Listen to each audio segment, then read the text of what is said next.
sir.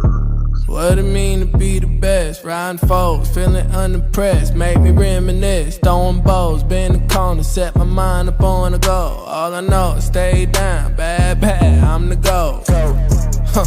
Okay, feel like the best, the great. Now there ain't no debate. Yeah. Okay, feel like the best, the great. Now there ain't no debate. Yeah. I ain't gotta say much. Know the boy got a touch. Another win for the rush. Another win for the rush. See me once and got a crush. See you twice and that's enough. Get the ring sized up. What's up? Welcome in to Tell the Truth, episode 71. How are you guys doing? We obviously have some some spring meetings happening for the coaches and the owners down there in Florida for the NFL. And we got a little bit of news as far as the NFL is pertained. We got a lot of teasing about some rules changing. We had some actual rules changing. We had some votes not taking place. A few things ended up switching around, and we'll obviously talk about that. And this is now officially the same month that the draft will be happening, as today is April Fool's Day, April 1st day. Yeah, Psych. Chiefs Twitter account was having some fun with Andy Reid's mustache, and we will be going over the first of our positional rankings groupings, man. And I'm looking forward to talking about some really key positions as far as the Chiefs are concerned. A high value position, certainly, as far as targets. So how you guys doing, man? How you feeling, DG? How you feeling, CJ? Seems like every year we beat Buffalo, they cry and a rule gets changed. Can we just stop playing Buffalo? Every time we play them, it's always them. They ain't the only team that lose. Everybody else get their heart broke. It's only Can we please measure? We have computers. measure the ball. Cameras. We know what the first down is. Josh Allen got the first down. It was this close. I see. Like he ain't the first team to lose, bro. Why does he always get rule changes? He ain't the first team to get there. The Ravens lose every freaking year. They ain't getting no rule changes for them. They ain't the only team to be losing. Like, why is it always the Bills? Like, every time they lose a game, change a rule. Why is it always the Falcons have been losing for the entirety of their history. They never got a rule change. You feel me? Like, come on, bro. Why are we doing this with the Bills, dog? Like, it's crazy. It's something else, man. So, for those who may not know what we were talking about, there was a new announcement. It wasn't even really a rule change. It's just an announcement that they will no longer be reliant upon the normal chain gang, as they have put it in the past, as far as being able to measure first downs. They will be doing it electronically, and it sounds like it's Sony technology specifically that will be responsible for doing so. Yeah, so they've been implementing a system into the UFL this year. I don't know how accurate it is. The one example I saw from it in the Battlehawks game, I didn't necessarily think it was all that accurate, so I'm kind of concerned from that standpoint. So they're going to try this, and they're going to still have the chains as backups, but they're going to roll with some electronic systems to be able to measure first downs from that standpoint, and we'll see how that ends up working out. Cry me a river. It's not fair. It's not fair. It's not fair that the cameras this time around couldn't tell how close Josh Allen was to a first down. It's not fair. So what happens when they still get it wrong and people are going to be mad next year? Right? We're doing the same shit again. They're going to be mad about why are we reviewing this? Why are we looking at it? Because you have slowing the game down. And they had another rule change to now both teams touch the ball in the regular season, not just overtime. You can also thank the Bills for that too. Well, so of course that was the second one I was going to get to.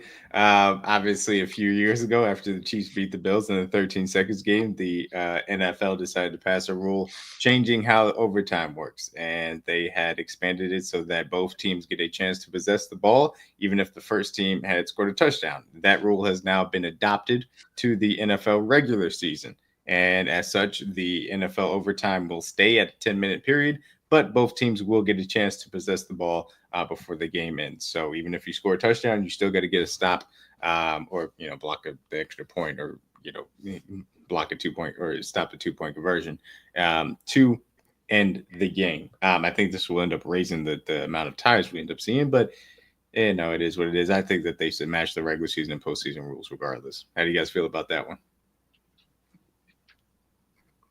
Are we playing Pee Wee? What are we doing now? What are we doing? I mean, what are we doing? Like there is. I understand the logic behind the rule, though. I think it is a crybaby, reasoning behind it. yeah, Like, there is that's something fun. There is something fun about sudden death, though. I've always found that to one be and done. Go home. whether it's the golden goal as far as soccer is concerned, or whatever next. Hockey, Obviously, hockey has always had next one wins.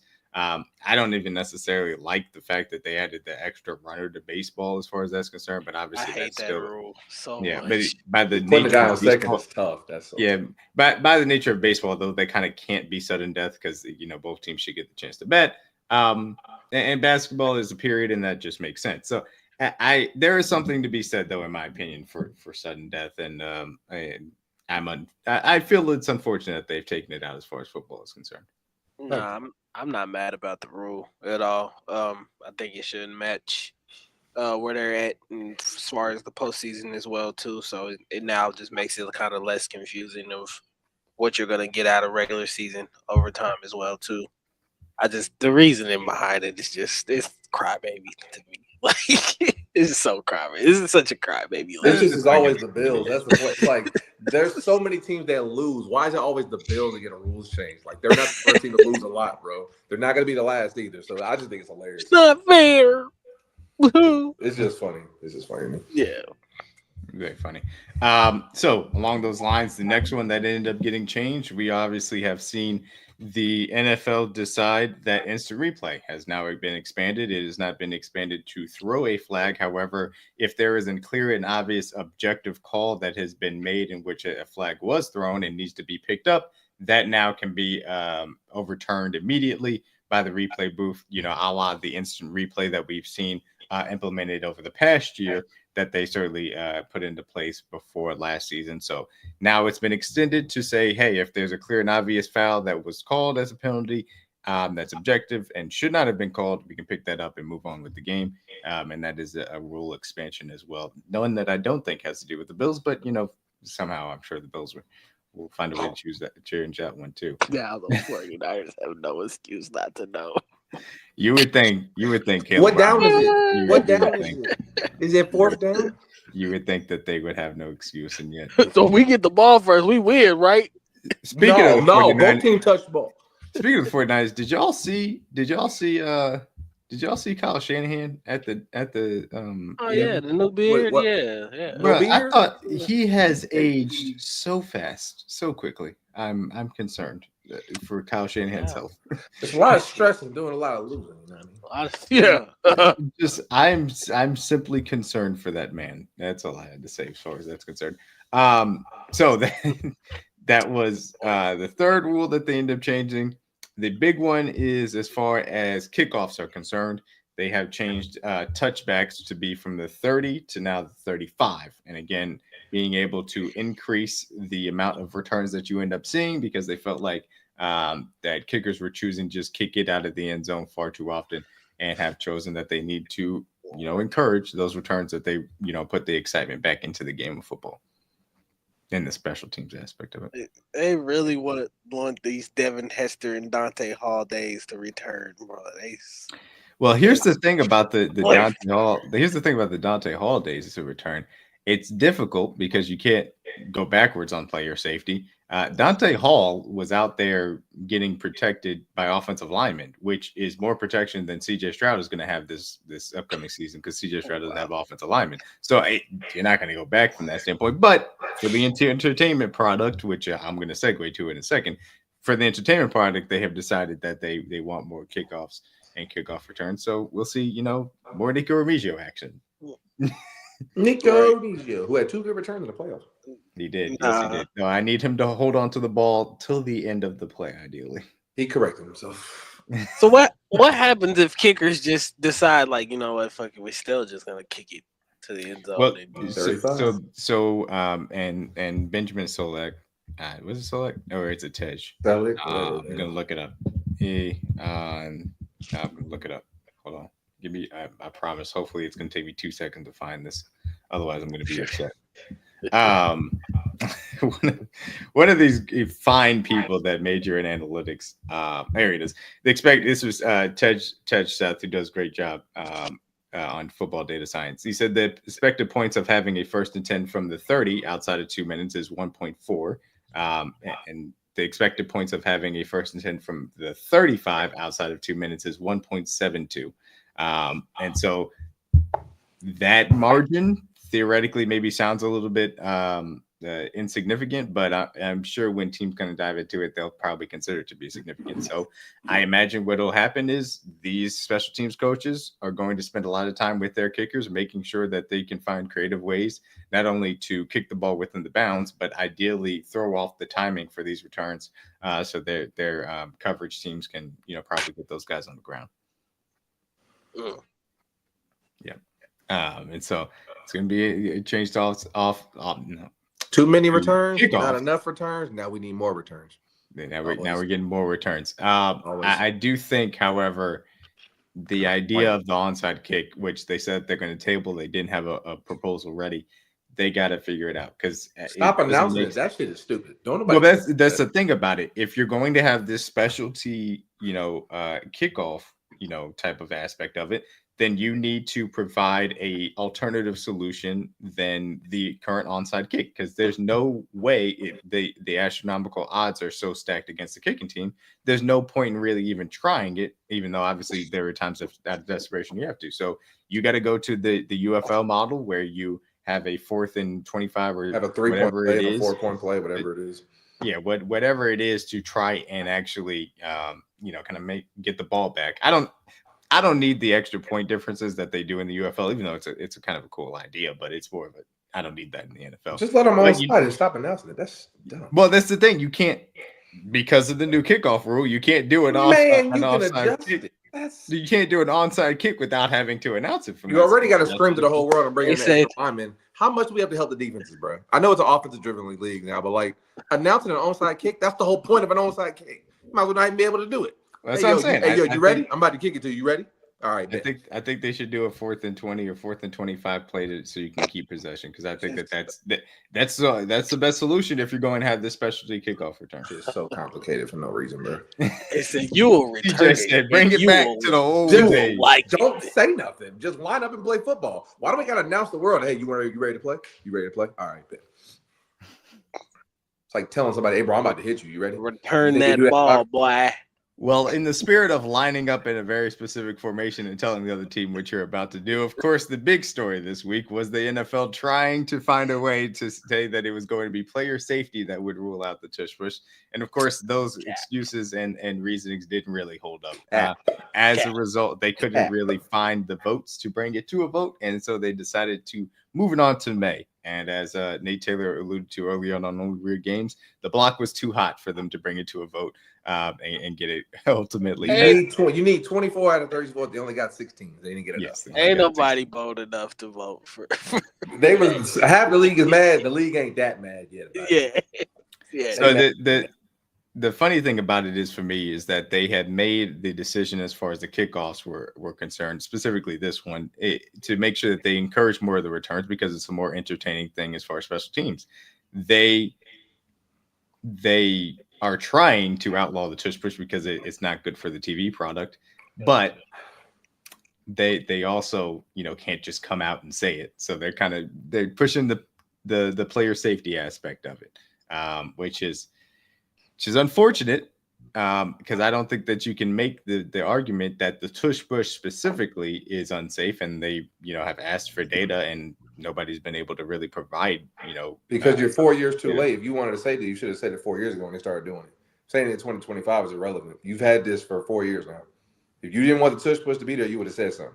If they want to change the rule, in my opinion, they should outlaw pushing offensive players in general, like they've outlawed pushing defensive players, like they've outlawed offensive players pulling the ball carrier into the end zone. They should outlaw it.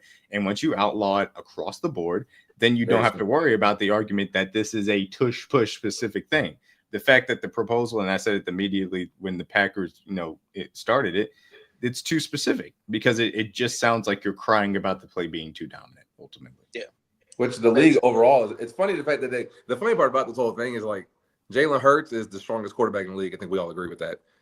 Why does he need somebody to push him? Is probably more. Justin Fields is up there with him too. Those are probably and Josh Allen. Josh Allen. Yeah. Like it's funny how Jalen Hurts, who's probably as far as from a leg standpoint, Yeah, squatting wise. Yeah, absolutely, yeah. He out of all people to need someone to push him in the end zone, I think that's why fans laugh at it. Because like, why does he get somebody to tush push? When you look back at it historically, doesn't Tom Brady have like the most QB sneaks of all time?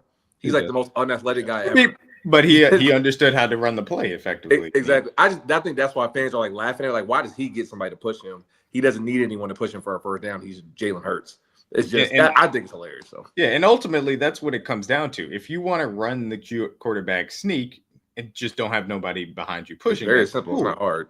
But again, if you want to outlaw the tush push, then you have to make a universal rule. That's just the reality of the situation. You have to make a universal rule about pushing offensive players in general. You can't just make it specifically about tush push because it's never going to fly.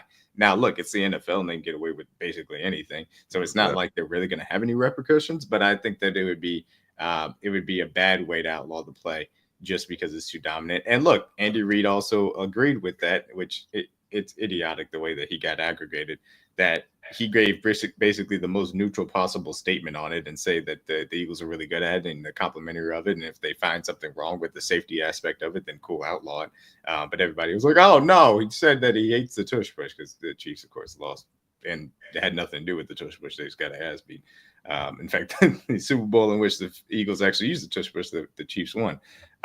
So that is the update as far as tush push. Again, they said it would be tabled until May, so we'll see if they end up come back around and talking about it at that point in time.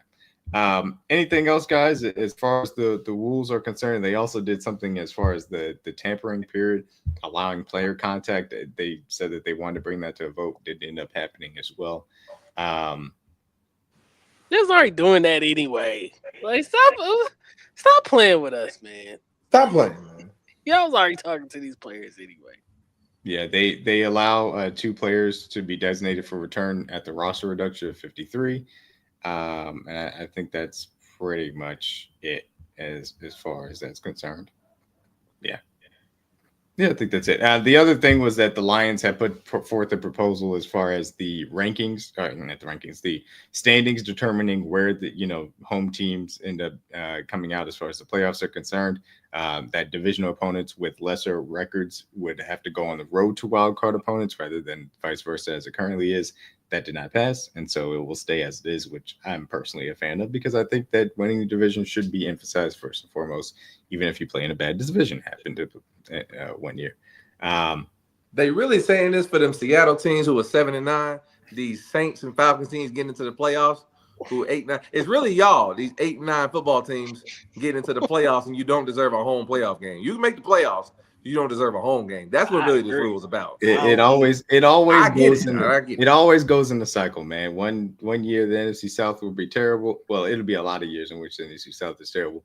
But another year the NFC West is terrible. AFC West will be terrible. Like it always goes in a cycle, in my opinion. So I don't trip off of that. NFC East was terrible. Like 1 year the Washington football team won it. So it's always something. They can get rid of them divisions and they can get rid of that 7 seed. I'm good on both of them. They added that. I think where they messed up was the 7 seed. I truly added that, which I should amend that. They didn't mess up because the point of the 7 seed was them to make more money, and obviously that's worked. So I won't Monday playoff game. So, but their greed led them to adding the 7 seed, and that really threw off as far as the playoff format was concerned. But the NFL playoffs are always going to be entertaining and always get a lot of eyeballs. So does it really matter? Also, we're getting 3 games on Christmas, which means the Chiefs will somehow be playing on Christmas for which is fun. We playing on Christmas. You already know. We either play. It's either Philly or Commanders. One of them next. Can't wait to see how that works out. And then also, I was going to say one more thing. The Chiefs have expanded markets. I think one of them is in Ireland as far as the international broadcasting is concerned. So the Chiefs continue to have their footprint spread throughout the world as far as that is concerned. Dublin, Ireland. I think that is it as far as the NFL rules committee is concerned. We got some also news as far as interviewing coaches were concerned, and also I should say they also interviewed Hunt. Clark Hunt said that they're going to try and make the 2019 White House visit work. Nate Taylor expounded upon that and said that he's expecting it to come after the Eagles visit this year. which I think is slated for May or June. So he expects it to be later on into the summer, which I don't necessarily like personally, not from political, like the political stuff is from a different standpoint. I don't like it because it sounds loserish to now go back 5 years ago and then have them do it after you just lost the Super Bowl. Bro, we've been twice since then. It would sit, Why? obviously, I think we all agree that it would sit a lot better with Chiefs fans if we had won the Super Bowl and we just invited the 2019 to come along with us. But obviously that's not going to be the ideal part. But a fair standpoint was brought out by Joshua Briscoe, just from the standpoint of the 2019 guys that did not get a chance to go, including Tyreek Hill, Tyrann Mathieu, Eric Fisher, Mitchell Schwartz, A lot of Anthony guys. Hitchison, etc. So I understand it from that standpoint. This to be a chance for those guys to go for the first time.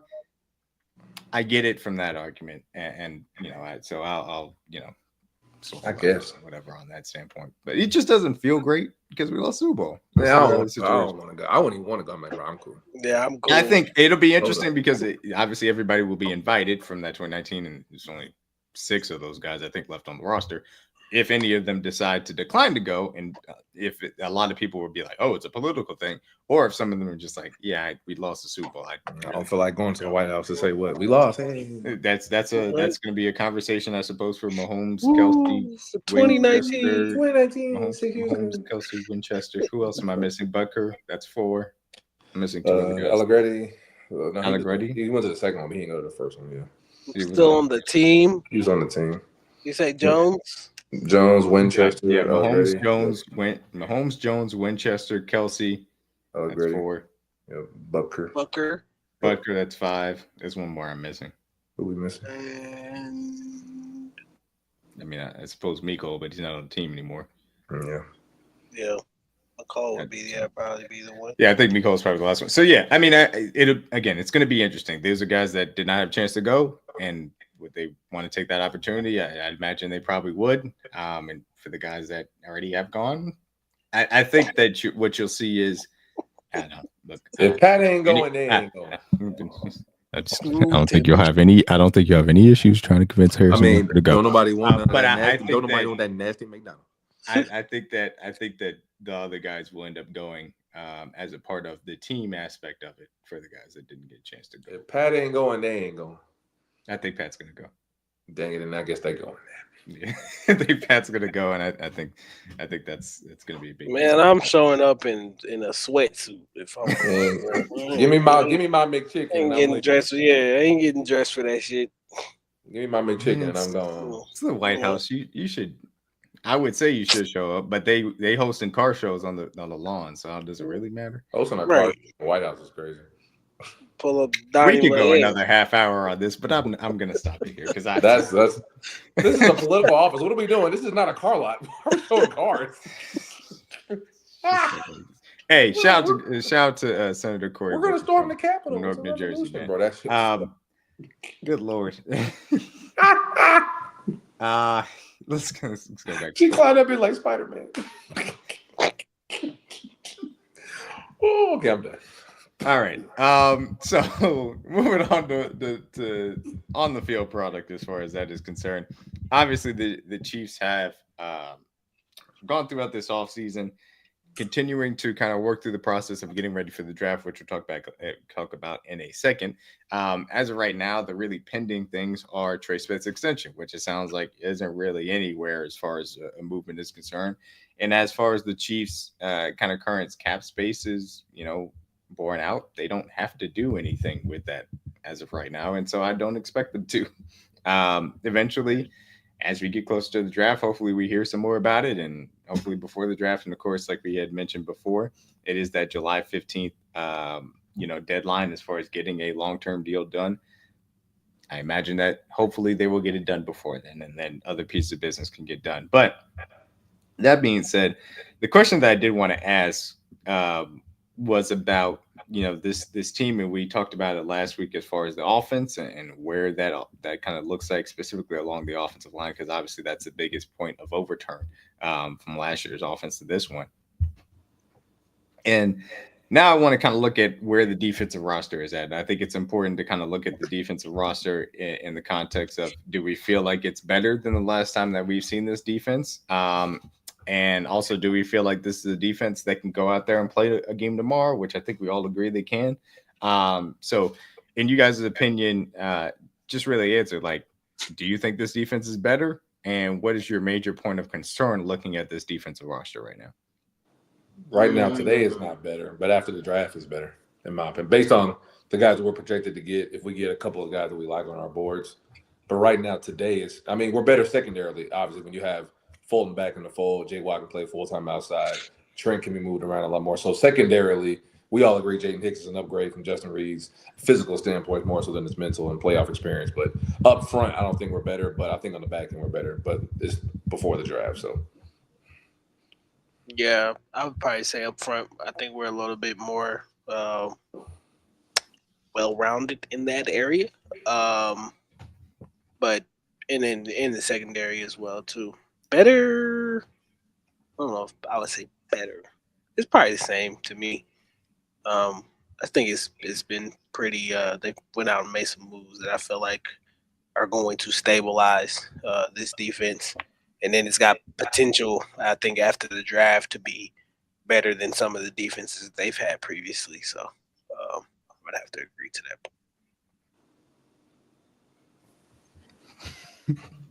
I'm sorry. I just watched a man tear his ACL trying to make a layup at the Hawks game. Wow. This is a fan? Lay me. Yes, it was a fan. That's Bad. Play. So the Chiefs defense, as far as how good they are, I think that they are in a similar level to where we last saw them. They've obviously lost Derek Nottie, lost Tershawn Ward. And I would say that those are really the biggest things. And obviously Justin Reed is a difference, in the secondary. But I do truly believe that Jaden Hicks can step well into that role. I think that Christian Fulton, because of what he adds to the cornerback room and will allow Shamari Connor to play more safety than he did last year from that standpoint, will help.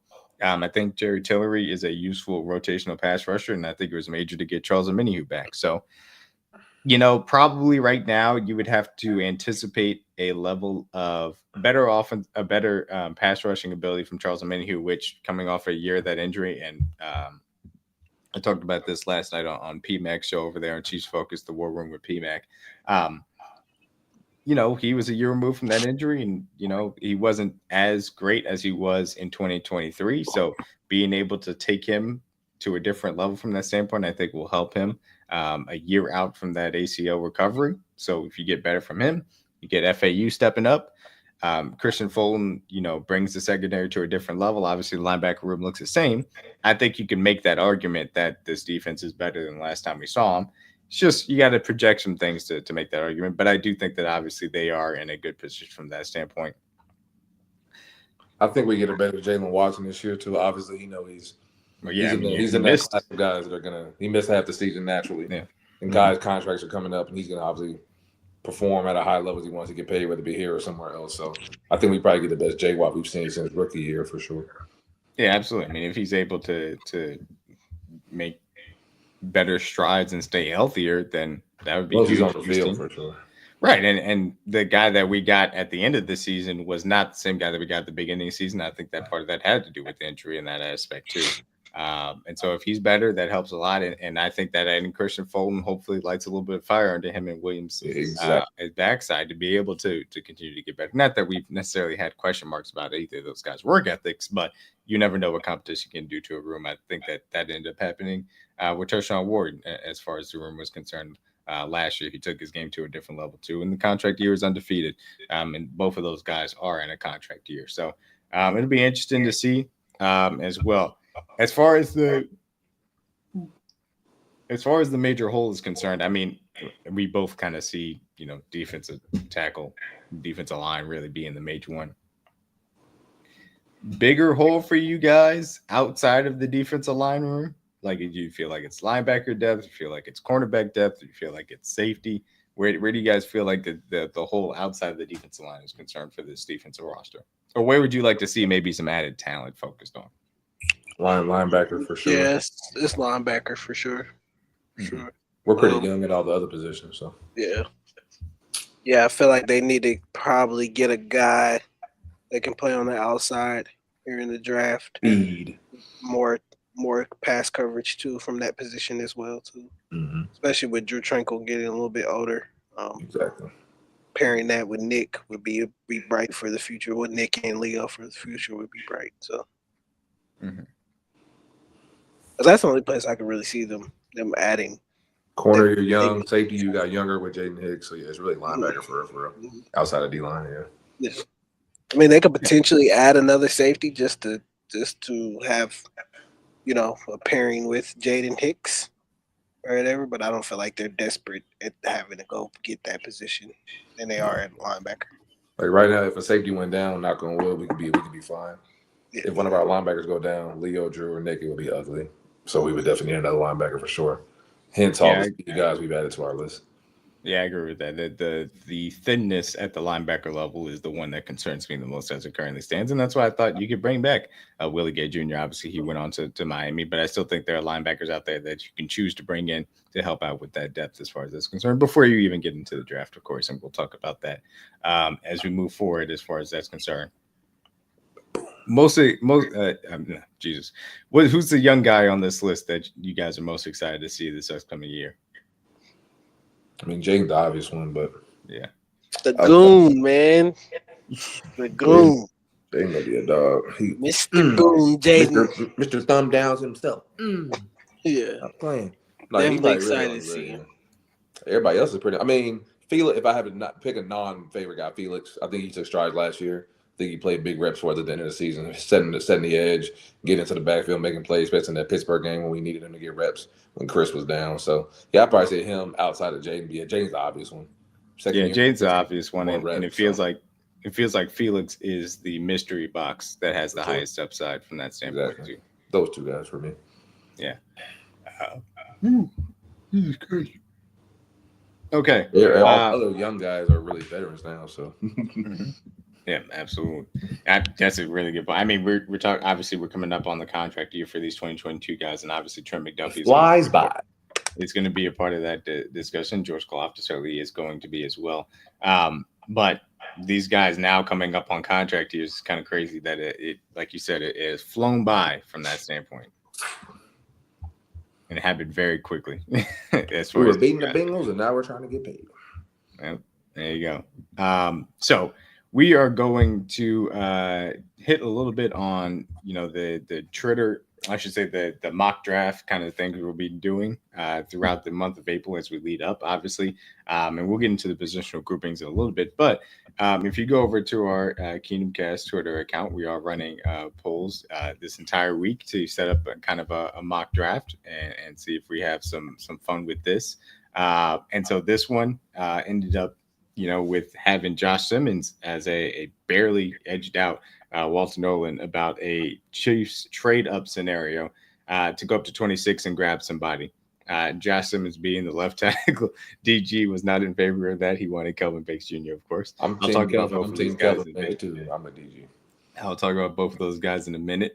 Kelvin Banks Jr., Josh Simmons, Derek Harmon, and Walter Nolan. Two guys at defensive tackle, which is a major point of adding to this team's defense talent. And obviously left tackle, which you've had a lot of conversation about. Can you get a guy that can start day one, even though you gave that money to Jalen Moore, but being able to find creative solutions there make a lot of sense as well. And so we're going to continue to run polls as we talk about the day two picks and be on the lookout starting tomorrow for those as well as we kind of craft a Twitter mock draft as far as the polls are concerned. You both would have been on the Kelvin Banks Jr. train as far as that was concerned. Absolutely. Or Walter Nolan. If I'm moving assets to go up, I'm getting a tackle. I'm not moving assets for a D tackle. Why would I move assets for a guy that I don't have to move assets for? Exactly. If you're going up, you're getting a guy that's protecting your franchise quarterback. So, and I love Josh Simmons. He's the better player, but the knee injury scares me. So I'm going Kelvin Banks. I think that's perfectly fair as far as that's concerned. So along those lines, now we will start the beginning as far as our, tell the truth, 2025 NFL draft, actual positional kind of rankings in that standpoint. I'm going to get it started today. We'll obviously begin to DG and CJ's list and the individual position groupings that they have as we go throughout and get closer to April or April 24th start of the draft as well. Do make sure you guys are on the lookout. We will be having that April 24th night. Of course, day one of the draft, round one, we'll be having our stream over on playback.tv/KingdomCast. Make sure you guys go and sign up for the room so you guys are ready. You guys can come by in the chat, interact with us, and we'll be live throughout the entirety of the first round. We had a lot of fun with that last year. Looking forward to it again this year. But as far as the offensive tackles are concerned, so I went through and did kind of my top 10 and then grabbed, a few of my kind of day 3 favorites to go in and highlight. And as I go through this, I'm going to kind of ask you guys some questions as far as this is concerned. Before we get into this, there is one caveat that I do want to give. And Dane Brugler kind of put this out there as far as, some of the measurements that these guys have gone through, obviously pertaining to pre-draft process, pre-draft process throughout the combine and then pro days and then also Senior Bowl, Shrine Bowl type of things. Dane Brugler said that among the 46 offensive linemen that were combine prospects who then remeasured at their pro day, 43 of them had longer arms at the pro day, both of which were measured by NFL scouts. And ultimately, the NFL scouts are going to go with the longer arm measurements for the thresholds. And so obviously the Chiefs have their specific 34-inch requirements for guys to be able to meet. And as far as what they like to see in drafted prospects, usually their acquisitions are maybe a little bit different when they have NFL tape to go off of. But that is context that always needs to be kept in mind as far as these discussions are concerned. So as we get into the offensive tackles, I kind of just broke it down. It's very simple. Tier 1 is going to be guys that I'll have a first round grade on. Tier 2, guys that I have a day 2 grade on. Tier 3, we talk about 4th, 5th round, and then tier 4, 6th or 7th round or UDFA level. So as far as offensive tackle is concerned, I've got 4 guys on my day 1 grades, and it's Armand Membu, of course, from Mizzou, who is my number 1 tackle.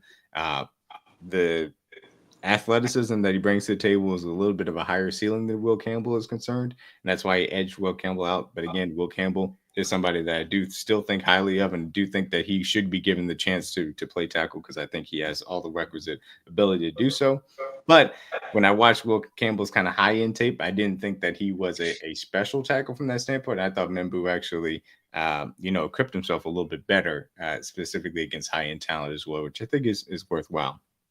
However, Josh Simmons is somebody that I also have in front of Will Campbell and also somebody that I have graded on day 1. And Josh Simmons is somebody that if you go back and look at his 2023 tape, he performed a little bit more up and down, but he was able to perform at a high level against some really good, edge rushers that now are either in the league or are projected to go into the league, which includes one guy, Nick Gordon, who was at Purdue, moved over to Texas A&M, and ultimately has now, been one of the guys that's also projected to go to the Chiefs at 31. But I think that Josh Simmons really changed the way in which he uses his hands on a consistent basis. And the question mark is going to be the knee. I obviously don't have the chance to evaluate him, so I'm going to leave that up to the Chiefs. But from what I saw on tape, he's going to be my offensive tackle too. Talked about Will Campbell for a bit, definitely worthwhile, and I understand why he's going to go top 10 from the aspect of what he can provide for it across an offensive line, but I think he should be given the chance to stay at tackle. I just think his upside is a little bit lower than Simmons and Membu from that standpoint. Calvin Banks Jr. is my offensive tackle 4. Maybe a little bit limited in the movement skills compared to the other guys and power aspect of the game, but still a guy that if you're taking in the first round can be your left tackle of the future, in my opinion. So I'm fully in favor of being able to grab him as well. Any questions as far as those day 1 guys you guys got or anything that you guys want to comment on as far as that's concerned? Nope, they all clean to me. Will Campbell's a guard, just there. So he's got to do. Tell the league that.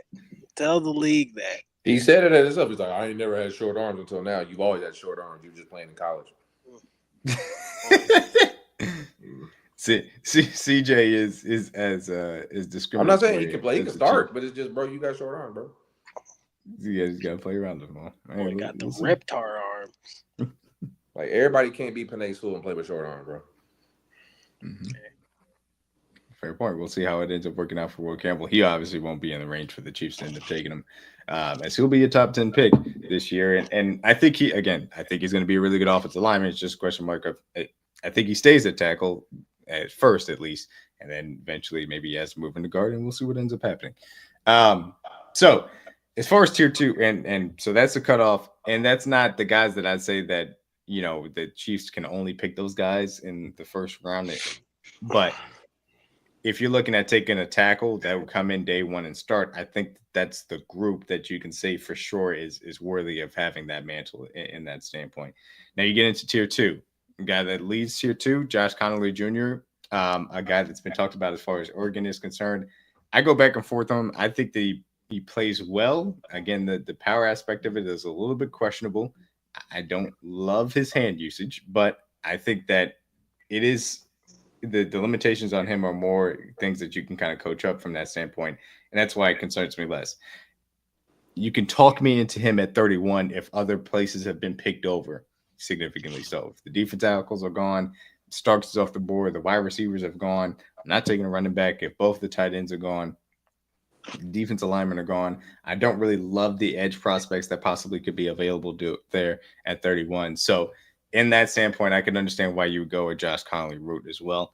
And then the guy that I have right behind him as my offensive tackle 6 is going to be Ariante Irsay from Minnesota. I think he has a little bit more upside than Connolly Jr., and I think he also has the ability really to go to the left or right side ultimately. And I think that could be a big thing as you get later into the second round if he falls, which, again, no guarantee that he ends up doing.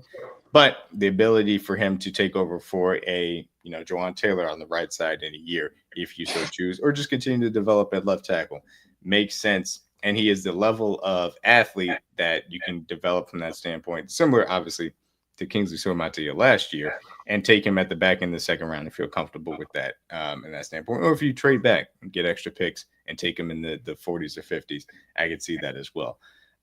So a guy that it's probably people are catching on to, but a little bit different, Charles Grant from William & Mary. He's a guy that has all the athletic tools in the world.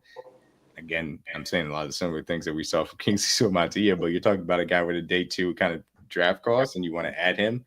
That makes a lot of sense, in my opinion, to this team and be able to develop him as well. So as far as those 3 guys are concerned, that's not my only day 2 grades, but do you guys have anything as far as those guys are concerned? And how do you feel about Connolly at 31? I don't hate it, but I don't love it. I don't love it for sure. I'd rather trade back, respectfully. Yeah, if we get to that point, that's an option. Yeah, I'm good with them going back. And realistically, all on day 2. like, exactly.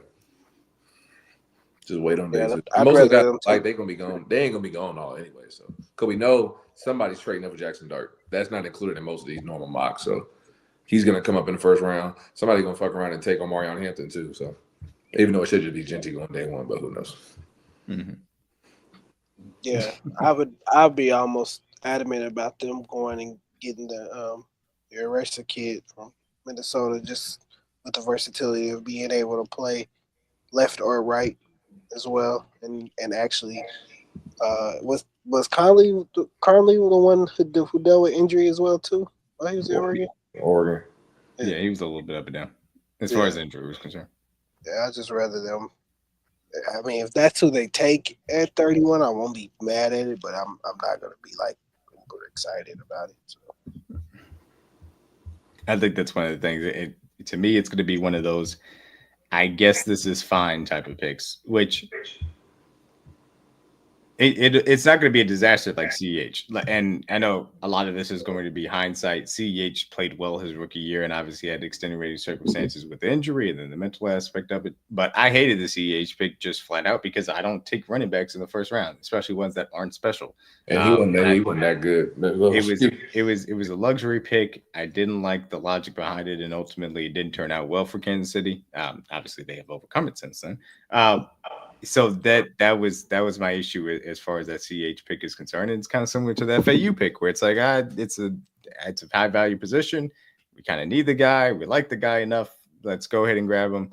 And if you can't trade back, I kind of understand it as well. So we'll see. If that's something that comes into fruition as well. So that's it as far as my top kind of really second round options, because these other guys I wouldn't necessarily feel comfortable with. I will do a quick insert. Donovan Jackson, obviously, we saw play last year at left tackle for Ohio State.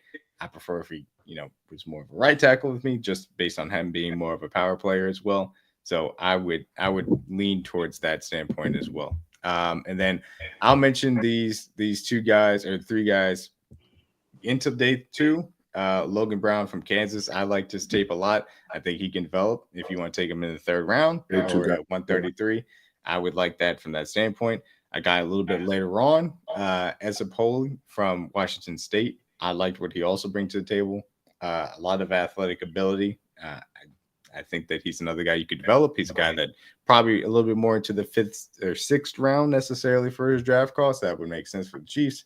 And then the last guy would be Anthony Belton from NC State, who seems like he's going to go a little bit higher into day 2. If he slips and falls to 133 and you want to take him to be a developmental right tackle, I think that would make a lot of sense as well. Anybody, as far as the offensive tackles are concerned, that I didn't mention you guys want to touch on? Nah, bro. I think you got them all down pat. For real, I mean, as far as who would fit, who you can bring in to develop at this point, I think the Chiefs really already answered your question as far as what they're going to do at that position this year. So anybody that they get in this draft is obviously going to be a developmental piece that they feel like they can fit in for the future. Mm-hmm. That's why most of the tackles we like are guys that people won't love because they're not going to be day 1 starters. But as we know, when you're finding tackles, if you're not getting a guy that's considered a top 15, top 20 pick, he's probably not a starter. So it's either you get a developmental tackle or get a guy that can help you start in another position right away. And I'm not mad either way. If they want to go tackle and let him sit for a year behind Jalen and let him beat him out next year, so be it. If they want to get an immediate impact player like a Walter Nolan or another receiver, then I'm with that too. So I'm always down for finding value for positions that are going to cost you more money of your cap, which are receivers and tackles. So if they get either one of those guys, I'm fine for sure. Yeah, and that's always going to be the unfortunate reality of the Chiefs in this window of they're going to be picking in the 30s, on a consistent basis. And as a result, they are going to be taking guys at tackle that probably aren't going to be day 1 starters, because if they were going to be day 1 starters, they would have already gone. And we'll see. Obviously, Josh Simmons could break that from the standpoint of his injury concerns, being able to have him slide a bit into range for the Chiefs to end up taking him. But ultimately, you're talking about a guy that would probably at best compete with Jalen Moore, given the money that you put into him from that standpoint. And then it's like, well, is that really worth spending the 31st overall pick on? I don't know, because you have other needs as well. So can you afford to do that sort of thing is certainly going to be a question mark as well. We are going to stay in the trenches and move on to the defensive tackle class, which is miles better than offensive tackle class and a lot of fun that I had watching a bunch of these guys, certainly, as far as that's concerned. So my day 2 kind of class, for lack of a term, or tier is full of these guys that can really make sense for the Chiefs. I think they've done a good job at least adding Jerry Tillery, obviously keeping Chris Jones there, and having Mike Pennell come back to be able to have the depth there that they can go in different directions as they so choose. And as a result, ultimately have different avenues to go in and go by it. So as far as defensive tackle is concerned, my tier 1 guys, it's going to sound weird, but Mason Graham is number 1. He deserves to be. He's going to end up going top 5, 6, 7, probably at the latest. Ultimately, he plays so well for Michigan. He's a disruptive guy, plays with power, immediate day, 3-down starter, I should say. Immediate day 1, 3-down starter specifically. He's going to make some team very happy. I hope that he ends up going to somewhere that's not the Raiders, because that'd be annoying to do with him and Max Crosby. So hopefully Jaguars. That'd be nice. As long How about the Raiders just take Shador, please? Let's just do that. Or take Genty. I'm good with that too. Sure. Why not? So Mason Graham, number 1. I have Derek Harmon, number 2. Led college as far as pressures were concerned. He reminds me a lot of Christian Barmore when you're talking about disruptive force on the interior, being able to gap shoot. Can still, do some of the 2-gapping things if you ask him to, because of the level of power in which he plays with, both in his hands and his lower body. Maybe I would say he's more of a fit. I'd say he's less of a fit next to Chris Jones than the next guy I'm going to talk about. But I think that he brings enough as far as his run defensive ability that I would like to put him next to Chris Jones and allow him to continue to learn from Chris Jones.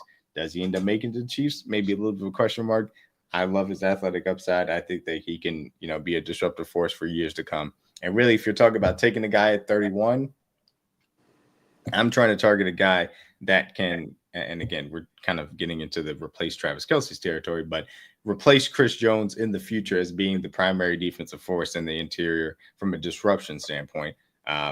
Again, getting to Chris Jones levels is not going to be easy by any standpoint, but I think Derek Harmon brings to the table. And the other guy that I have is Walter Nolan, who I think reminds me a lot of Jonathan Allen.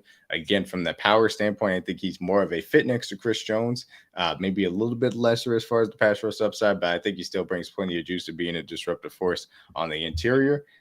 So I would like to be able to bring him in as well. Who is this country on the Kingdom Cast account? Yeah. Not know even he's talking oh, he better. We still country is acting like a stroke victim right now. I'm looking Thanks. We did linebacker country. We did say that. We did mention. Yeah, we'll talk about linebacker. I have my own mock draft that we'll talk about a little bit. Samuel Jr. Who are you talking about? Asante Samuel Jr. I think he is still. That is true. Well, he's 25, which is he old as dirt for being a young guy. But I think he wants more money than he's probably worth. He is undersized. He doesn't really play out. He can play outside, but he's more so better in the slot. But I wouldn't mind. I like Asante Samuel Jr.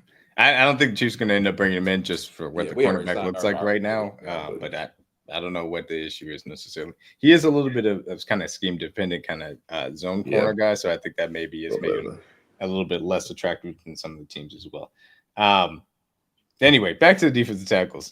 Walter Nolan would be my defensive tackle 3, a guy that obviously has been mocked a lot to the Kansas City Chiefs. And again, because it makes a lot of sense, which you can use as far as this interior defensive line room is concerned. Obviously, we talked about as far as the Twitter poll is concerned. How do you guys feel about Walter Nolan versus Derek Harmon and any preferences you have between those two guys? I think I like Nolan as a prospect better than I do Derek. You got that dog. Derek Harmon. I just think you're getting more pass rush upside, more polished pass rush upside. I would say. I think they both have pass rush upside, but yeah, I just like him as a piece better. I think he could probably be that replacement you kind of need for Chris Jones at this point, especially playing next to him for the next couple of years. I think would be a good experience for him to get those reps and not have to be solely relied upon to be the guy coming in to the system. So, yeah, I think Walter Nolan is your guy. If he's there at 31, I'm running to the podium. Yeah, I'm taking Walter for sure. I like Harmon too. That's not a bad pick. My top 3 guys at this position are 31. If any of these guys are available, if I had to rank them, it would go Walter Nolan, Derek Harmon. I've been slightly probably flipping back and forth between him and Kenneth Grant. Kenneth Grant's more of a 2-gapper, but he's still extremely athletic for his size. But yeah, any of those 3 guys available at 31, I'm very comfortable. I think one or if not 2 of those guys will be there, and maybe if we get lucky, like in the Mecca or Luther, will be available at 31. But I think one of those 3 guys should be there because I think, like I said earlier, somebody's going to trade up for one of these other quarterbacks, which is going to knock some players down. So I think we may get blessed with one of our future D tackles right there for sure. But I'll let Walter be my number 1 out of those 3s, but Kenneth Grant be another good one for sure. Yeah, certainly as we talk about, what can happen in the first round, the earlier that Shedeur Sanders goes, the better for us. Because that means that, a team like the Raiders or the Steelers either A, doesn't get their guy at their pick or wants to trade up into the first round to come get their guy. If Shedeur goes at 2, then the Giants are more likely to maybe trade up, or maybe one of those teams wants to jump the Giants as well. So all those things come into play. Yeah, the earlier that Shedeur Sanders goes, and then if you're talking about Amari and Hampton going, great. A guy like Marcus Golden, who other people like more than I personally do, as far as wide receiver is concerned. A guy like him going in the first round, that would be a positive in my opinion. That would help push other wide receivers down that I like more. So those things obviously play. As far as that's concerned, the linebacker group, there are guys that are worth picking in the first round, but just not necessarily for us. So yeah, as far as Kenneth Grant is concerned, as you mentioned, CJ, he leads off my tier 2 as far as, second round grades are concerned. Like you mentioned, more of a two gapper, and ultimately that's why he moves more into the second round grade category, because I do feel like the disruptive aspect of it, the pass rushing aspect of it, does need to be a little bit better for me to feel great about taking him in the first round. And ultimately, that's why he's more of a second rounder. But again, you're getting a guy that from day one can give you a really elite level as far as run stuffing ability is concerned, and still has enough athleticism to give you some of that pass rush upside. So he's, my defensive tackle 4, defensive tackle 5 for me. Darius Alexander out of Toledo. I really wanted to see how he performed kind of in the All-Star games. Went back, looked at some of his, Power 5 tapes specifically to see how he performed in those games too. Did well, disruptive guy, more of that true 3 tech. Again, there may be a little bit of a learning curve. Obviously, the jump from Toledo to Kansas City is going to be a little bit different. But I do think that he is somebody that you can take in the second round if he slips. And that would make a lot of sense depending on where you go in the first round, certainly as well. Next guy, Shamar Turner, who I thought was a little bit underrated as far as the Texas A&M defensive line is concerned. And they did a lot of different things as far as Texas A&M's defensive line. And I don't know if that necessarily helped any of those guys. But it did provide still some really athletic freaks as far as that's concerned. I think Shamar Turner's gotten lost in the mix a little bit. I think he's somebody that can come in and make a really good impact. And again, maybe a little bit more on the early down side than necessarily the late pass rushing side right now. Needs more development on that aspect. But of course, we know Chiefs like to move guys inside as far as Charles Omenihu, George Klopp, Mike Dan anyway. So they can get away with that if they go that route as well. My next guy, Omar Norma-Lott, who's been a little bit of a crush of mine, watching him at Tennessee throughout the entirety of this collegiate season. It felt like he was just flashing on tape on a consistent basis. And I was watching him and James Pierce Jr., another guy that I really like out of Tennessee, that they were just creating all types of disruption. And he is more of a part-time player at Tennessee. They rotate those guys in and out. So there's going to be an aspect of ramping him up into a role that would be a bit greater if you choose to do so. But from day one, I think that he can give you really good disruption as a part of a rotation. And again, this is where having Tillery, having Pinnell, and obviously Chris Jones in the room already plays a role to make sure that they're not overextending those guys as well. 2 more guys, and I'll ask you guys a little bit of a question too. Tyleik Williams, again, more of the run stuffing aspect of it, but he is great at that, and I got to give him credit for that. A little bit limited as far as his pass rushing aspect of it, but he does have versatility go inside, outside, which is something that Spags can like. It's something to pay attention to as well. TJ Sanders out of South Carolina, who I think is disruptive, reminds me of a player. He was on Seattle, and I think he was on the Jets, but I think he had better years in Seattle, was Quentin Jefferson. The disruptive aspect of being really a 3 tech. TJ Sanders is, again, more of a rotational player right now, needs to develop as far as versus the run, but I like what his upside can bring. So out of that group, Kenneth Grant, well, we'll put Kenneth Grant kind of aside. We'll put Kenneth Grant and Darius Alexander aside, but Shamar Turner, Omar Norma-Lott, Tyleik Williams, TJ Sanders, any of those guys really stand out to you as far as my second round grades are concerned? TJ Sanders, I think, has some big upside as far as what you want from the pass rushing perspective. It may not give you too much in the run game, but I think could be a nice piece coming in. Kind of reminds me a little bit of what Walter Nolan can give you as well too. I think Walter Nolan's obviously a lot more talented than he is.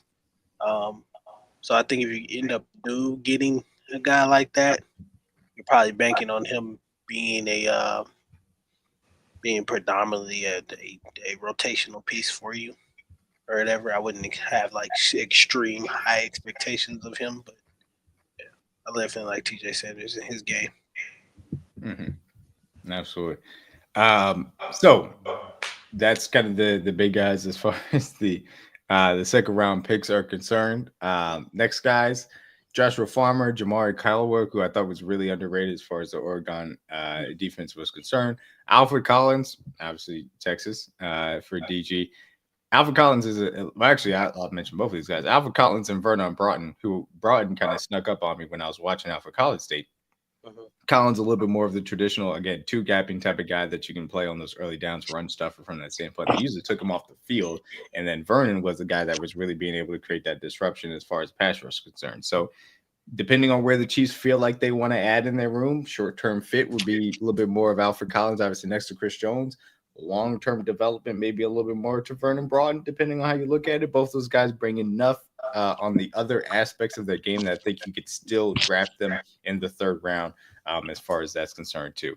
That's an interesting comparison. I like Nick Fairley a lot, and I do like TJ Sanders as well. So that's as far as kind of the end of my day 2 grades. I'll mention some of my favorites as far as day 3 and beyond. I cooled off on Deion Walker. He's still a massive human being, and that's going to be useful. And I'm not trying to act like it won't be. It's just the upside there is going to be very difficult to see. I think Aeneas Peebles is a little bit underrated. Ty Robinson from Nebraska, somebody that was extremely athletic. I had to go back and watch his tape, and then he impressed me even more to the point where if you could take him in the 4th round, I kind of understand it. It'd probably be more of you really kind of punted on the defensive line at that point, but I understand it from that standpoint even so.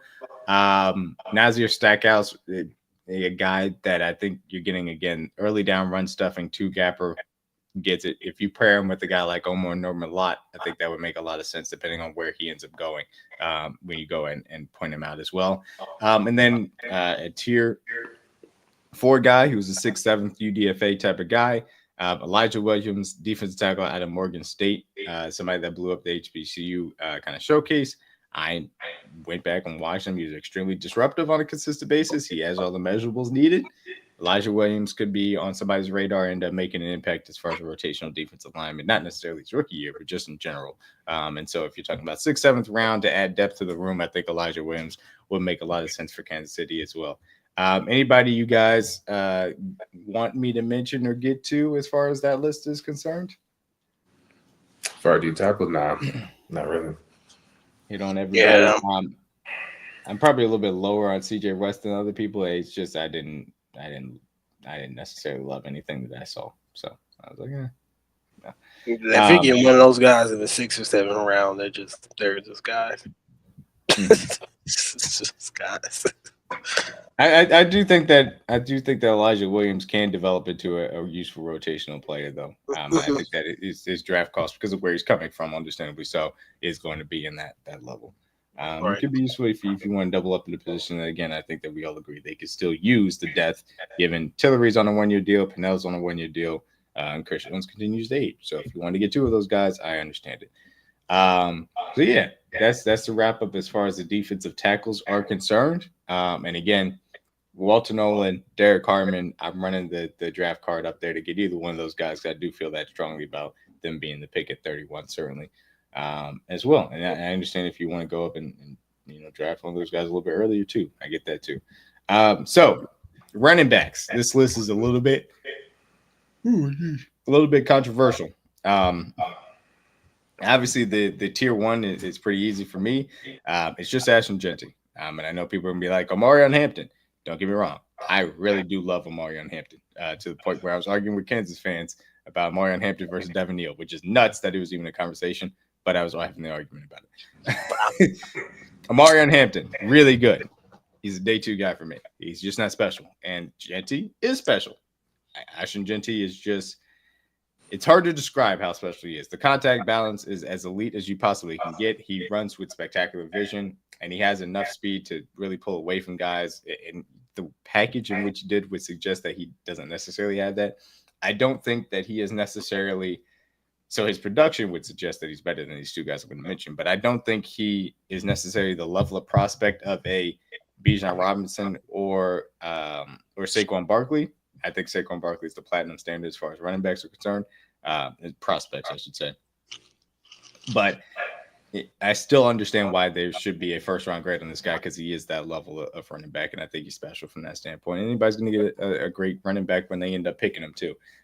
So Omarion Hampton, day 2, early day 2 guy. I understand why you take him in the back end of the 1st as well. And I just think that he is a really great all-around back. But I'm going to – well, I'll stop there. Omarion Hampton at 31. Either one of you guys doing it? Over who? Anyone. Just say in general. No. Okay. Nope. Absolutely. I like him. He ain't that good. I like him though. Mm-hmm. He ain't that good. So my running back, Trayvon Henderson, somebody that we talked about a lot on PMAC's show last night. I love him. The all-around game is there. He has the ability to split out wide, and if you give him the right mismatch versus linebackers, he can run real wide receiver routes and create space and be able to be a real asset as far as the pass game is concerned. Pass pro needs a little bit of work, but the want to is there. Technically, he probably just get a little bit better, but again, he does bring his entire body when he tries to hit somebody, so that's worth it something as far as pass protection is concerned. And the run game, it's all there as far as toting the rock. I mean, the speed, acceleration, ability to get out of cuts, make guys miss on phone booth, vision is all there. I love Travion Henderson to the point where I'll show when this mock draft I'll do. If they wanted to make him a priority and go up to get him out of the second round, then I fully get it from that standpoint. Running back 4 shouldn't be that controversial. Quinshon Judkins, again, obviously Travion Henderson's running mate there at Ohio State. I love what he brings to the table. I think that the vision is, again, really good. I think that he brings more of an ability to make guys miss in a phone booth than other people would necessarily realize. And the power contact balance is at a top-notch level as far as this class is concerned. So I love Judkins. I think he can develop a little bit more in the pass game. He's not going to give you the ability to go out and split out wide and run routes, but I do think that he can do those running back things that the Chiefs really ask their running backs to do as far as catching swing passes and those of the like. And certainly is really good as far as pass pro is concerned too.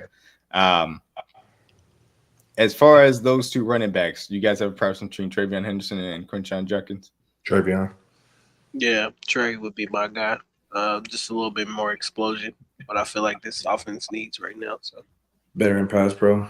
Overall, tougher run, better between the tackles. Even though Quinshon would be just that, he would be just as effective for us. yeah, But overall, for a 3-down back, I'm taking Trey for sure. I do think that you take either one of those guys that do take over the 3-down role here. I think that they are that good. Obviously, Travion would necessarily pair a little bit better with Pacheco than Junker ones, but ultimately, I think either one of those guys is your primary running backs and doesn't really matter all that much. Yeah.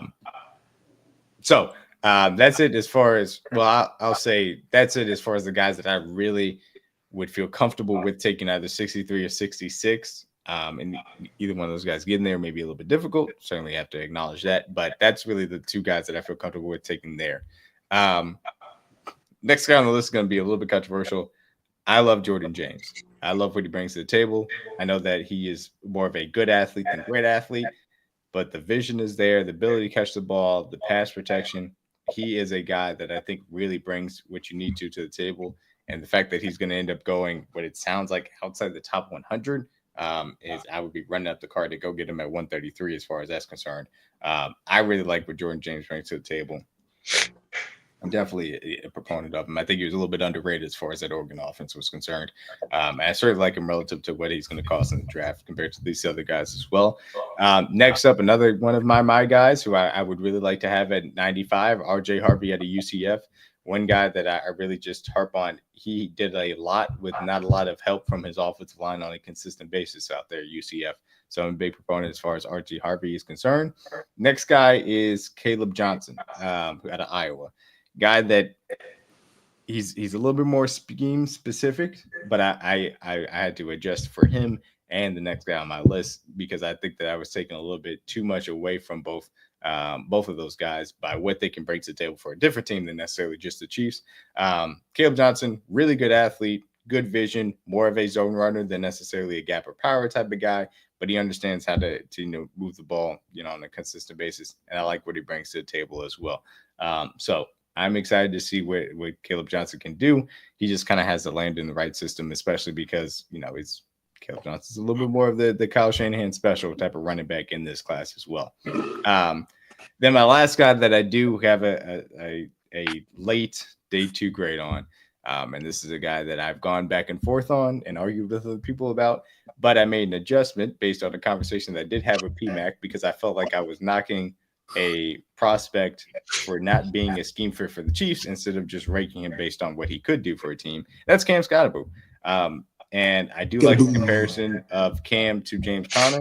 And I did like James Conner and what his game kind of brings to the table of being that steady running back on a consistent basis that brings a power element to a game of physicality, contact balance. He does have good vision. Again, not necessarily making guys miss in a phone booth, is comfortable catching the ball, which is a credit to him. And so even though that I'm lower on Cam than probably a lot of people would be, I still do think that he is worth a pick at the back end of the third round ish, even though he's probably going to go earlier than that, in a team that is going to use him in the right way as far as allowing him to use that power on a consistent basis. So how do you guys feel about that group of players as far as Jordan James, RJ Harvey, Caleb Johnson, and Cam Scottaboo is concerned? I like Scatterboo. He reminds me of Kenneth Walker a lot. Extremely physical, decent pass catcher, but has good enough vision that can get you enough through holes, and he can get you a lot of first downs and grind out some yards. RJ Harvey is very versatile. I love him a lot. He gives me a lot of Jerry McKinnon vibes with a lot more strength, long speed, catches the ball extremely well. So I would love him a lot here. Jordan James, extremely explosive. Him and or Jaden Blue, DG's guy, I'll be cool with on day 2 for sure, even day 3 if we even get more value. But yeah, at the top of that list would definitely be a guy like RJ for me. Everybody else would be like the late day 2 guys. Yeah, RJ would be definitely at the top of my list on that as far as those guys right there. I have to be honest, I'm out on the Scatterboo.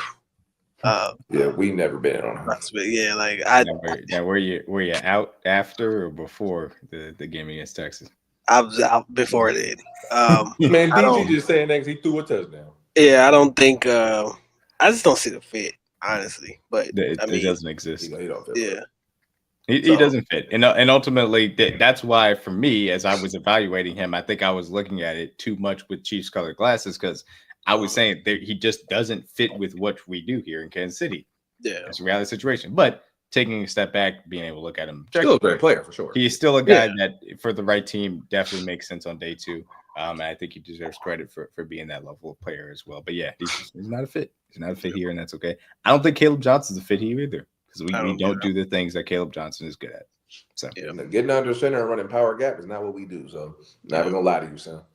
Yeah, it's not gonna end up happening. But I don't know what it is. I have a soft spot in my heart for guys like, I'm not trying to compare all 3 of these guys and what I'm about to say, but like the running style of Emmitt Smith or Le'Veon Bell or Caleb Johnson, in which they really bring that patience to running the ball and finding those holes. And I really do enjoy watching that style of play. So I enjoyed watching Caleb Johnson and his tape at Iowa. So that's just a personal aside. So as we get into the day 3 grades, and I'll kind of go into a little bit more of these guys, Dylan Sampson out of Tennessee, the fit is going to be really weird because of the offense that Dylan Sampson was operating in with Tennessee. I don't know what his vision level really is. I couldn't get a good handle on it, but I think he missed some holes. He still created some other ones. I don't know. Good athlete, though, does run the ball well. The ball security concerns are real, and that's an issue, and that's something that you're going to kind of find as you get further into this. So that is a concern for me. Another guy, DJ Giddens out of Kansas State, of course, local product. I like him. I think that you talk about him at 95, and maybe you're stretching it, but I could see it. I would like him more at 133.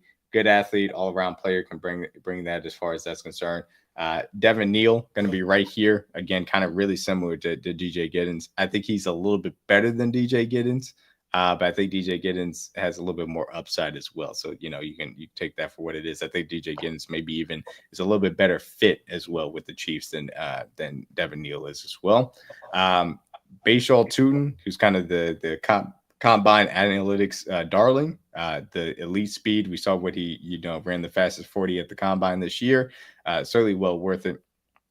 Blazing guy, but again, injury and ball security concerns pushes him into day 3 pretty easily for me. Damian Martinez, who I think has underrated footwork as far as the position is concerned, some pretty good vision as far as Miami. I think he helped out Cam Ward a little bit more than people really want to let on as far as that offense is concerned. So I like him as a day 3 option. Rashard Smith, as you get a little bit further down, Taj Brooks, and then also Jadon Blue. A little bit more into the 5th round type of guys instead of the 4th round. But that's just, kind of picking nits as far as where I land with those guys. But I do really like, I will say, Taj Brooks, because I think he could bring that early down power element. But again, you talk about fitting within this room, maybe not the best fit in that standpoint. If you compare him with more of an athletic speed guy in the back end, I think that makes a lot of sense. And along those lines, kind of my day, further into day 3, 6th, 7th round guys, Marcus Jones out of Delaware, he brings the ability to receive the ball on a consistent basis. Pretty good athlete. I liked what I saw out of him at the combine. Joaquavius Marks, obviously, we talk about Woody Marks at USC. Thought he brought a little bit something to that offense I like. And then Rocket Sanders, Raheem Sanders out of South Carolina as well. I'll mention a little bit further down the board as far as that's concerned. Anything you guys got as far as that group is concerned? And then I'll ask you the specific question of how high would you take DJ Giddens and Devin Neal as they're the local guys? No, nothing. I'm not reaching for Devin or DJ. I prefer DJ more because of the long speed.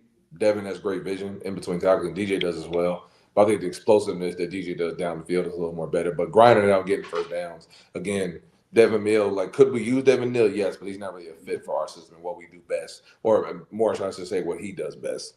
So I would definitely love either one of those guys after pick 100. I don't want to pick him at 95 for sure. But if I had to pick, I would definitely prefer DJ before Devin Neal. But I love both of those backs. I think they could both be amazing players. But for what we do best, I think the one-cut ability to get through a hole and make an explosive 20-yard run to a 40-yard run, which we desperately need, like DG said, I'm going DJ for sure.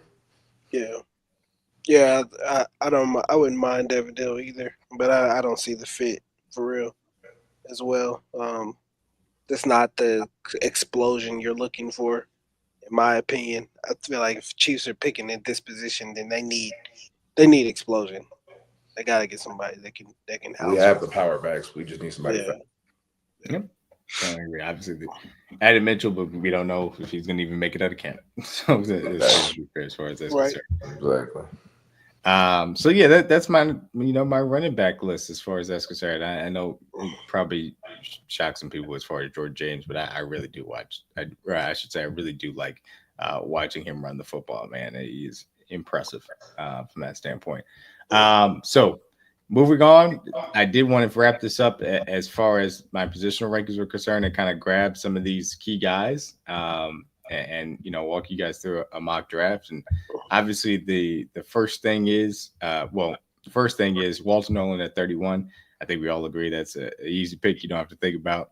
And obviously a top 3 defensive tackle on my board for a good reason. And so I made a little bit of an allude to this from the aspect of being able to trade up a little bit to go and get Travion Henderson, because I think ultimately he goes in the 40s or 50s. And it may be a little bit difficult to see him slide all the way to 62.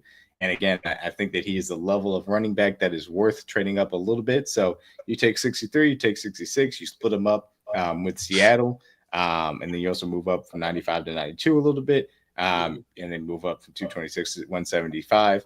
That was a trade that they, accepted. And so I think you go up, you can get Travion Henderson, feel great about what you're going to do as far as a running back room from now and really into the future, because he's a 3-down type of guy, and I like what he brings to the table. With that 82nd pick, then I went and got Princely Umanamian, and I'm not even going to try and say it again, but he's Princely out of Ole Miss. Yes, I like him more than Jared Ivey. Better athlete, was a guy that was, I think it was like top 10 as far as edge pass rush run rate according to PFF in their measures as far as that's concerned. I like what he brought to the table as far as Ole Miss. You keep him with Walter Nolan, add to this room. I think it makes a lot of sense as far as this is good value on day 2 as well. And then 95, Charles Grant off of the tackle. Obviously, I mentioned throughout my rankings, I think he brings everything that you need as far as developmental tackle. Maybe takes a little bit of time, but I think that he's a guy that if you get to 2026, you could look at him and say, hey, he can take over for Jawan Taylor on the right side and feel comfortable for that if you choose to go that route, or at least be there to compete with a veteran if you want to bring in a guy instead at a cheaper level as far as cost is concerned. 2 back-to-back wide receivers, Torrey Horton out of Colorado State. I think that you saw what he was able to bring to the table as far as bowl season was concerned. I enjoyed watching him play. It's going to be a question mark of, again, small school moving up, but I think the athleticism is to the point where he can play at this level. Pat Bryant out of Illinois, guy that's a little bit of an all-around wide receiver, but just in a bigger body, a guy that, they can move around to all 3 spots, and it makes a lot of sense. And then I took some guys that I very specifically like. Sean Dolag, linebacker to Buffalo. I know we had a conversation about kind of evaluating him, but he's an athletic guy. You talk about Obviously, Country was talking about getting another linebacker. He can be your fourth linebacker this year and step in, I think, because of his athleticism, be the replacement for Drew on the weak side, or at least compete for that spot in a year's time as well. Shamari Simmons out of Arizona State, who's a little bit more of a safety than a corner, but a guy that can go nickel and then play the safety position, similar to what they were having Shamari Connor do, which obviously they don't necessarily need that to happen this year, given with the Christian Fulton, Cake, and Trent McDuffie inside. But it allow, for more depth as far as the DB room is concerned. And then, of course, Melvin Smith Jr. out of Southern Arkansas, who they did bring in for a top 30 visit. So I figured I'd grab him as well for some DB depth because, they wasn't able to really add one as far as this draft was concerned. Any thoughts as far as this mock draft? I love the Horton pick. Man, and really after the first 2 rounds, I'm good. I mean, you can close this thing out. Premium positions we got as far as D tackle and running back with Trey. You get some edge depth with Princely as well. We get a project in Charles. I think this is more of like a Chiefs realistic draft because I don't think they value receiver like the way we do, especially when you banged on it the last 2 years getting Rasheed and Xavier Worthy. There's no reason to reach for one unless a guy like Winter falls in your lap, which I would love because it locks in a receiver for the next 8 years in Kansas City as a one. But I'll be fine with this because now you're building other positions of need. We need Chris Jones help next to him. We obviously need an RB1 for the future. You need more edge help if George does or does not leave. You need a project tackle you can possibly develop into. You get receiver depth for cheap. You get a potential linebacker depth for cheap. So, and then you can never have enough DBs. So, yeah, this makes sense. Absolutely. Yeah. Any position that you guys feel like maybe neglected as far as this draft is concerned? Yeah, I know you were gonna say it. Just backup quarterback. I want to see where Jared Wiley is with the knee, and there's no guarantee to be the same guy. So, and I think it is what say like people would be like, well, okay, if you have 4 tight ends on the roster, like how do you make it work? You still could draft in the position. I like Noah Gray. I still think Noah Gray can be a competent starting tight end, but ideally he wouldn't be your starting tight end. He's more of a tight end too. Travis Kelce, obviously, we expect this is going to be his last year, and Jared Wiley, we're still having to come back as well. So if that tight end falls into your lap, then I think it makes sense. It's just it feels like if you're going to get a tight end that is worthwhile, and we talk about the Gunnar Hills, the Mason Taylors, the Elijah Arroyos, obviously Terrence Ferguson's of the world, you're going to have to take them on day 2. That didn't necessarily fit into what was kind of happening as far as this draft is concerned, but they choose to go that route, then they choose to go that route as well. And if they like a guy, I suppose at 133, 175, then you can swap out one of the wide receivers for a tight end instead. I'm sorry, DG, I don't like any of these quarterbacks. Good, Tyler Shook is getting pushed over. Come on, bro. Come on. Got to disappoint you. I mean, if Jalen Milroe was properly evaluated as a 7th round guy, sure. But obviously he's not going to go there. So it is amazing to me the fact that we spent the entirety of the college football season being like, yo, Jalen Milroe, man, he's really holding this Alabama team back. And then we're like, yeah, Jalen Milroe, 1st round, brothers. What? Are y'all kidding me? Who are these scouts? How do y'all not get fired? They saw him run that 4.3 and it was wrap. We didn't need to see him run a 40. Everybody knew he was 4.3. I didn't need to see him run that.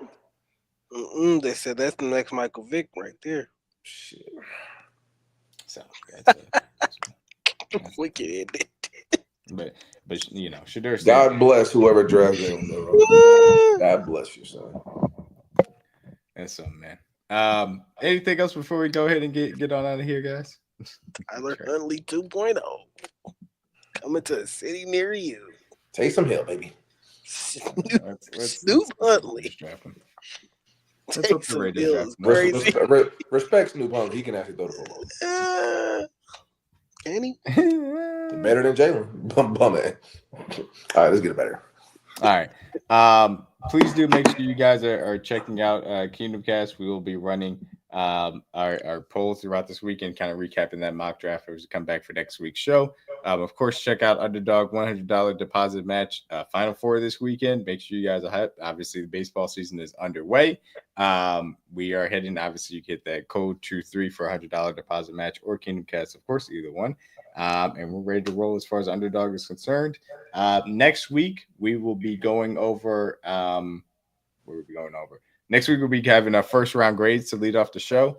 We don't anticipate, obviously, any of the, any major news as far as that's concerned. We'll be viewing that previous week's mock draft, and then we're gonna have CJ give his positions, his positional rankings, wide receiver, tight end, interior offensive lineman, and linebacker. And then we'll have some sleepers mixed in there as well, and be looking forward to that too. But yeah, anything before we go and get out of here, guys?